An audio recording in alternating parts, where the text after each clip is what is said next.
ये टमाटर सामान्य नजर आते हैं, लेकिन हैं नहीं। इनमें से आधे से ज्यादा जादुई ताकत रखते हैं, विटामिन डी देने की ताकत। जीन एडिटिंग के जरिए तैयार इन पौधों से वैज्ञानिक उम्मीद कर रहे हैं कि वे विटामिन डी की कमी को दूर कर पाएंगे, जिससे दुनिया भर में लाखों लोग परेशान हैं। ब्रिटेन की एक रिसर्च टीम ने टमाटरों में जीन एडिटिंग को अंजाम दिया है। You can see here in a field trial we grow यहाँ आप देख सकते हैं कि फील्ड ट्रायल में हम जंगली टमाटर और हमारा एडिट किया हुआ टमाटर साथ साथ उगाते हैं। देखकर आप दोनों में फर्क नहीं बता सकते। अच्छी बात यह है कि एडिट किए हुए टमाटरों में ना तो फसल का कोई नुकसान हुआ है और ना स्वाद में कोई फर्क ही पड़ा है। tomato plants and it just tastes like tomatoes.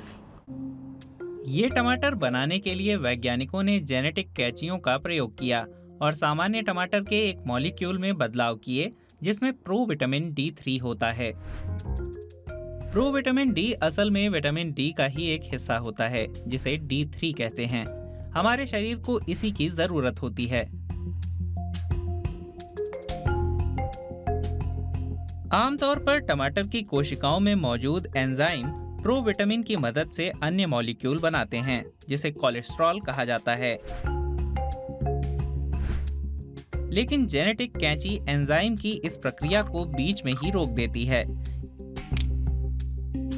यानी प्रो विटामिन D3 वैसा ही बना रहता है और इसका इस्तेमाल विटामिन डी बनाने में किया जा सकता है।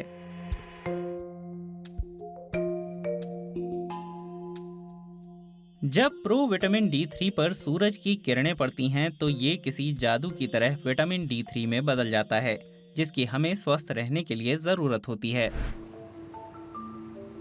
शोधकर्ताओं का दावा है कि एडिटिंग से बने विटामिन डी वाले टमाटर सामान्य पौधे की तरह ही होते हैं। उनके बीजों में नए जीन होते हैं जो उपजाऊ होते हैं और उनसे उगने वाले टमाटरों में ज्यादा विटामिन डी होगा।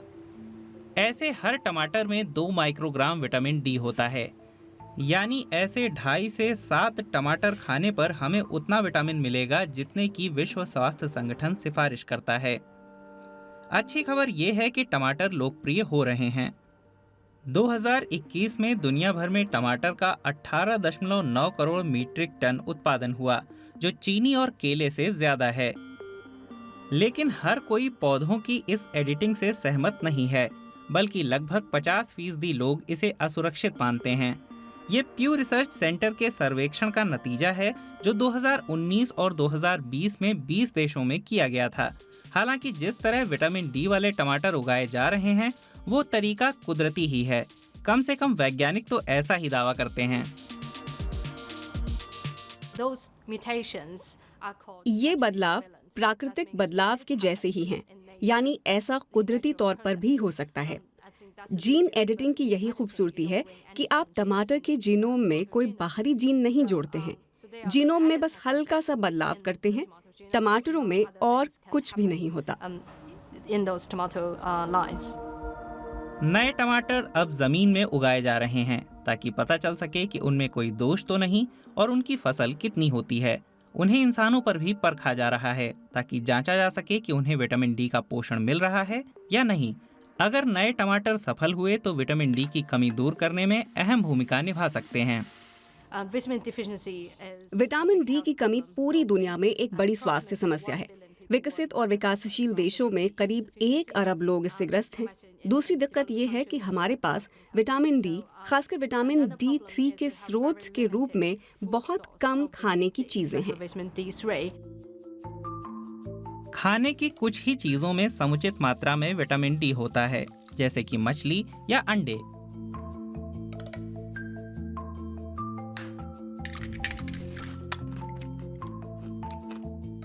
हमारी त्वचा खुद भी विटामिन डी पैदा कर सकती है, लेकिन उसके लिए भरपूर धूप की जरूरत होती है। लेकिन सिर्फ इन स्रोतों से जरूरत भर का विटामिन मिलना मुश्किल है।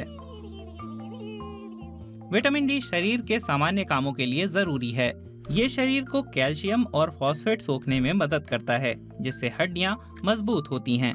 मजबूत हड्डियां शरीर का वजन संभालने और चलने फिरने, दौड़ने व नाचने जैसी गतिविधियों के लिए जरूरी हैं। समुचित विटामिन डी ना मिले तो हड्डियां कमजोर हो जाती हैं और आसानी से टूट सकती हैं। विटामिन डी की कमी को डिप्रेशन जैसी बीमारियों के लिए भी जिम्मेदार पाया गया है।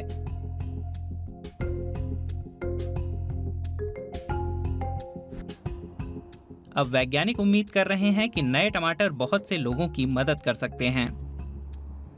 People with darker pigmented skin गहरे will रंग have की problem त्वचा वाले with लोगों को absorbing UVB UV light light, सोखने which में is दिक्कत होती है, essential to जहां से produce विटामिन डी synthesized मिलता है। by humans. इसीलिए अफ्रीका में रहने वाली आबादी में विटामिन डी की ज्यादा कमी पाई जाती है। High vitamin D deficiency rate in their population.